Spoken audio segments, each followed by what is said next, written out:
नमस्कार दोस्तों, हमारी YouTube चैनल भक्ति में शक्ति 1000 में आपका बहुत बहुत स्वागत है। आइए आज हम सनातन धर्म में मार्गशीर्ष माह की धार्मिक महत्व को जानें। लोक भाषा में इस माह को अगहन भी कहा जाता है। यह माह भगवान विष्णु के प्रिय है। कार्तिक पूर्णिमा के खत्म होने के बाद से ही मार्गशीर्ष माह की शुरुआत हो जाती है। मार्गशीर्ष माह की शुरुआत 28 नवंबर 2023 को हो रही है। इस माह में श्री कृष्ण का ध्यान और उपासना सच्चे मन से करने पर सभी पापों से मुक्ति मिलती है। इसके साथ ही अमोघ फल की प्राप्ति होती है। गीता में लिखा है कि मैं सामों में बृहस्पति, छंदों में गायत्री, मासों में मार्गशीर्ष और ऋतुओं में वसंत ऋतु हूँ।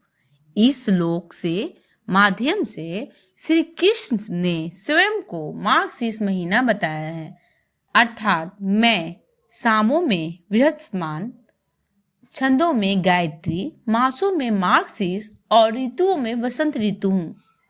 इस श्लोक के माध्यम से श्री कृष्ण ने स्वयं को मार्गशीर्ष महीना बताया है। सगन पुराण के अनुसार भगवान की कृपा प्राप्त करने की कामना रखने वाले श्रद्धालुओं को अगहन मास में कुछ धार्मिक नियमों का पालन करना चाहिए। इस माह में किए गए व्रत उपवास से भगवान श्री कृष्ण की कृपा प्राप्त होती है। पुराणों के अनुसार इस महीने कम से कम 3 दिन तक ब्रह्म मुहूर्त में किसी पवित्र नदी में स्नान करने से प्राणी को सभी मनोकामना पूर्ण होती है। स्त्रियों के लिए स्नान उनके पति की लंबी उम्र की स्वास्थ्य देने वाला माना गया है। मार्गशीर्ष मास ने नाना प्रकार के पुष्पों, ऋतु, फल, उत्तम नैवेद्यों, धूपों तथा आरती आदि के द्वारा प्रसन्नता पूर्वक श्री जनार्दन का पूजन करके सभी संसारिक कष्टों से मुक्ति मिलती है। भगवान श्री कृष्ण को माखन मिश्री अत्यंत प्रिय है, इसलिए उन्हें रोजाना तुलसी डालकर माखन मिश्री का भोग लगाएं। इससे भगवान श्री कृष्ण आपकी हर विपदा दूर करेंगे। इस महीने में शंख पूजन का विशेष महत्व है। साधारण शंख में जल भरकर उसको रखकर पूजा करने से सुख सौभाग्य प्राप्त होता है। शंख में गंगाजल भरकर भगवान की आरती के बाद इस जल को पूरे घर में छिड़क दें।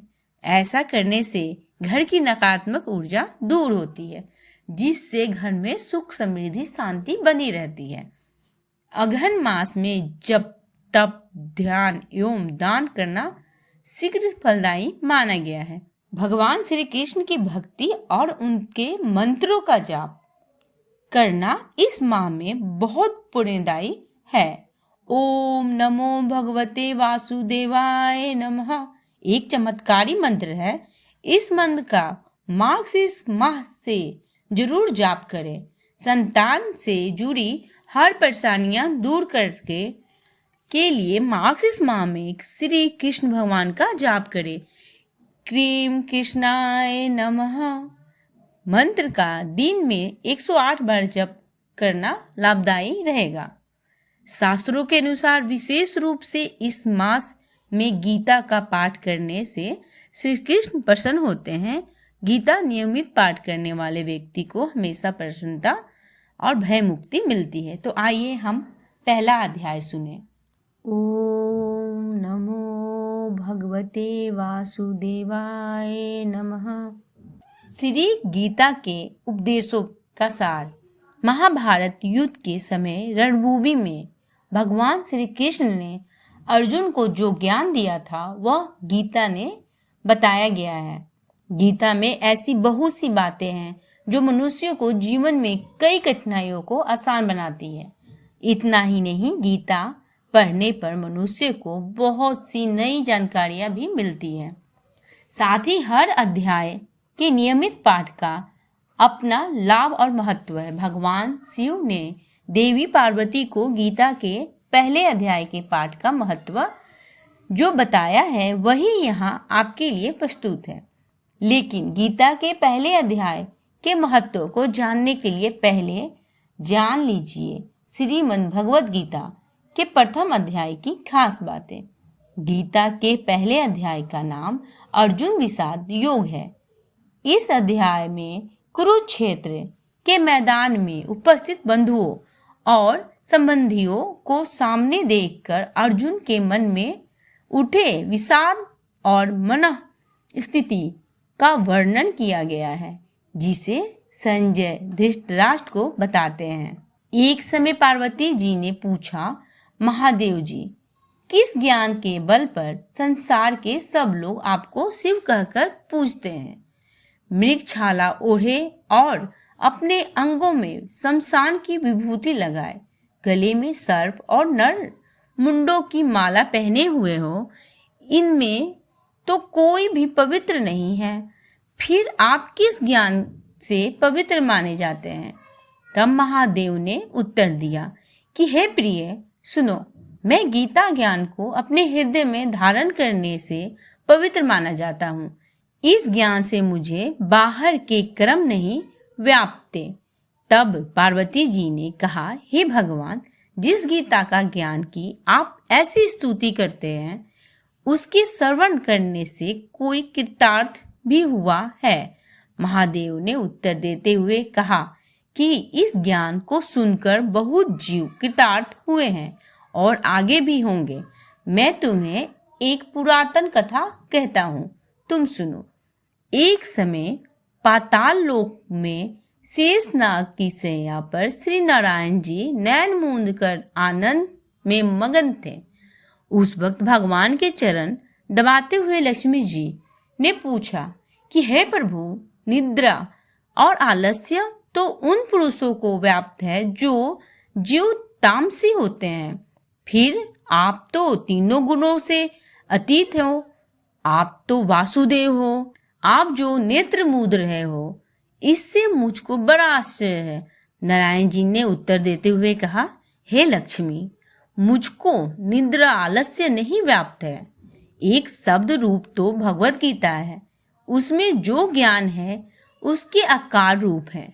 यह गीता शब्द रूप अवतार है।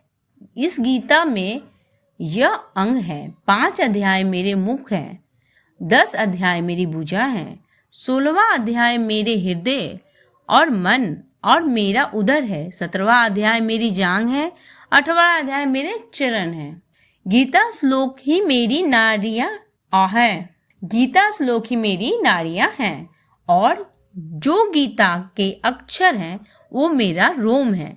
ऐसा मेरा शब्द रूपी जो गीता ज्ञान है, उसी के अर्थ मैं हृदय में विचार करता हूँ और अंदर बहुत आनंद प्राप्त करता हूँ। लक्ष्मी जी बोली, हे श्री नारायण जी, जब श्री गीता जी का इतना ज्ञान है तो इसको सुनकर कोई जीव कृतार्थ भी हुआ है, सो मुझसे कहो। तब श्री नारायण ने कहा, हे लक्ष्मी, गीता ज्ञान को सुनकर बहुत से जीव कृतार्थ हुए हैं, सो तुम श्रवण करो। एक व्यक्ति था जो चंडालों के कर्म करता था और तेल नमक व्यापार करता था। उसने एक बकरी पाली। एक दिन वह बकरी चराने के लिए वन में गया और वृक्ष से पत्ते तोड़ने लगा। वहां उसे एक सांप से डस लिया, जिससे वह तुरंत मर गया। मरने के बाद उसने बहुत से नरक भोगे और फिर उसका जन्म बैल के रूप में हुआ। उस बैल को एक भिक्षुक ने मोल लिया। वह भिक्षुक उस पर चढ़कर सारे दिन मांगता फिरे। जो कुछ भिक्षा मांग कर लाता वह उससे अपने परिवार के साथ मिलकर खाता और वो बैल सारी रात द्वार पर खड़ा रहता। उसके खाने पीने का कोई भी ख्याल नहीं रखता और सुबह होते ही बैल चरकर फिर मांगने निकल जाता। जब बहुत दिन हो गए तो वह बैल भूख से गिर गया, लेकिन उसके प्राण नहीं निकले। नगर के लोगों ने देखा और उस बैल को कोई तीर्थ का फल दे तो कोई व्रत का फल दे, तब भी वह बैल के प्राण नहीं छूटे। एक दिन गणिका आई। उसने लोगों से पूछा, यह कैसी भीड़ है? तो उन्होंने कहा कि इसके प्राण नहीं निकलते, अनेक पुण्यों का फल दे रहे हैं तो भी इसकी मुक्ति नहीं प्राप्त हो रही। तब गणिका ने कहा कि मैंने जो कर्म किया है उसका फल मैंने इस बैल को दे दिया। इतना कहते ही बैल की मुक्ति हो गई। तब बैल ने एक ब्राह्मण के घर जन्म लिया। पिता ने उसका नाम सुशर्मा रखा। उसके पिता ने उसे पढ़ाया लिखाया, उसको अपने पिछले जन्म की सुध थी। उसने एक दिन मन में विचार किया, जिस गणिका ने मुझे बैल की योनि से छुड़ाया था उसका दर्शन करूं। विप्र चलते चलते गणिका के घर गया और कहा, आप मुझे पहचानती हैं? गणिका ने कहा, मैं नहीं जानती, तुम कौन हो? तब उसने कहा कि मैं वही बैल हूँ जिसको आपने अपने पुण्य दिए थे। तब मैं बैल की योनि से छूटा था। अब मैं विप्र के घर जन्म हूँ। आप अपना पुण्य बताएं। गणिका ने कहा कि मैंने अपने जाने पुण्य नहीं किया, परंतु मेरे घर एक तोता है, वह रोज सवेरे कुछ पढ़ता है, मैं उसका वाक्य सुनती हूँ, उस पुण्य का फल मैंने तुम्हें दे दिया।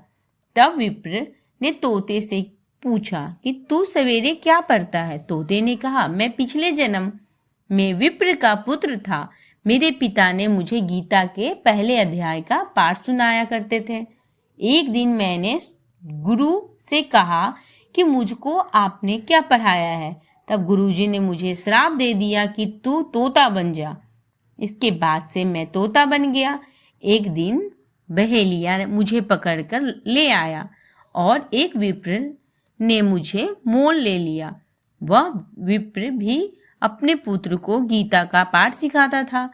तब मैंने भी यह पाठ सीख लिया। उसी दिन से विप्र ने घर में चोर घुस गए। उन्हें धन तो प्राप्त नहीं हुआ, लेकिन वह मेरा पिंजरा उठा ले गए। उनकी यह गणिका मित्र थी, वह मुझे उसके पास ले आए। सो मैं नित्य प्रातः गीता जी के पहले अध्याय का पाठ करता हूँ, जिसे यह गणिका सुनती है, पर इस गणिका को समझ में नहीं आती। जो मैं पढ़ता हूँ वही इस गणिका ने तेरे निमित्त दिया था। वह श्री गीता जी के पहले अध्याय का फल था। तब विप्र ने कहा कि हे तोते, तू भी विप्र, मैं भी, मेरे आशीर्वाद से तेरा कल्याण हो। सो हे लक्ष्मी, विप्र के इतना कहते ही वह तोता मुक्ति प्राप्त हो गया। तब गणिका ने बुरे कर्म छोड़ भले कर्म ग्रहण किए और नित्य स्नान करके श्री गीता जी का प्रथम अध्याय पाठ करने लगी, जिससे उसको भी मुक्ति की प्राप्ति हुई। तो बोलिए श्री कृष्ण भगवान की जय। हमारे YouTube चैनल को लाइक करें, सब्सक्राइब करें, नीचे जो बेल का आइकन है उसे जरूर दबाएं ताकि हमारा नोटिफिकेशन सबसे पहले आपके पास जाए। श्री कृष्ण भगवान की जय, शिव भगवान की जय, पार्वती माता की जय, कृष्ण भगवान की जय, लक्ष्मी माता की जय।